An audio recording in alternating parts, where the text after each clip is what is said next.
This video is owned and produced by Hello Kinetic, a channel to practice listening and reading English every day. Learn English through real books. Expand your vocabulary and be good at English.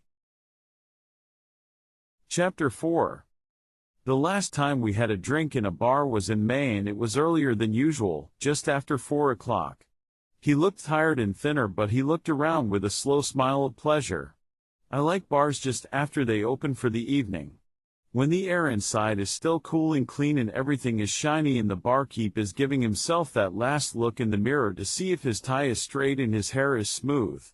I like the neat bottles on the bar back and the lovely shining glasses and the anticipation. I like to watch the man mix the first one of the evening and put it down on a crisp mat and put the little folded napkin beside it. I like to taste it slowly. The first quiet drink of the evening in a quiet bar, that's wonderful. I agreed with him. Alcohol is like love, he said. The first kiss is magic, the second is intimate, the third is routine. After that you take the girl's clothes off. Is that bad? I asked him.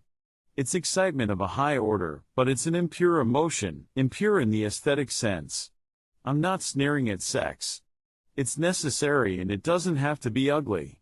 But it always has to be managed. Making it glamorous is a billion-dollar industry and it costs every cent of it. He looked around and yawned. I haven't been sleeping well. It's nice in here.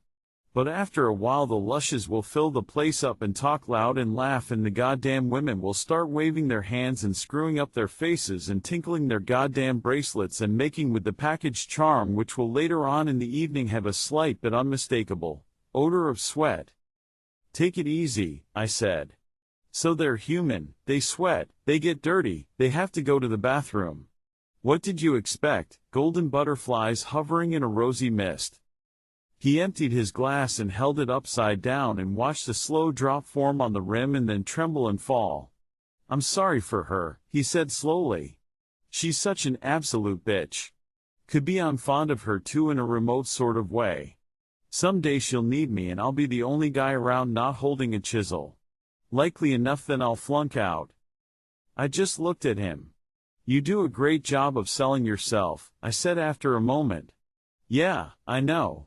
I'm a weak character, without guts or ambition. I caught the brass ring and it shocked me to find out it wasn't gold. A guy like me has one big moment in his life, one perfect swing on the high trapeze. Then he spends the rest of his time trying not to fall off the sidewalk into the gutter. What's this in favor of? I got out a pipe and started to fill it. She's scared. She's scared stiff. What of? I don't know. We don't talk much anymore. Maybe of the old man. Harlan Potter is a cold-hearted son of a bitch. All Victorian dignity on the outside. Inside he's as ruthless as a Gestapo thug. Sylvia is a tramp. He knows it and he hates it and there's nothing he can do about it.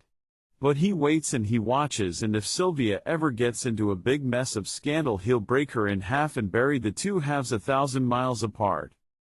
You're her husband. He lifted the empty glass and brought it down hard on the edge of the table. It smashed with a sharp ping. The barman stared, but didn't say anything. Like that, chum. Like that. Oh sure, I'm her husband. That's what the record says. I'm the 3 white steps and the big green front door and the brass knocker you wrap 1 long and 2 short and the maid lets you into the $100 whorehouse. I stood up and dropped some money on the table. You talk too damn much, I said, and it's too damn much about you. See you later. I walked out, leaving him sitting there shocked and white-faced, as well as I could tell by the kind of light they have in bars. He called something after me, but I kept going. 10 minutes later I was sorry.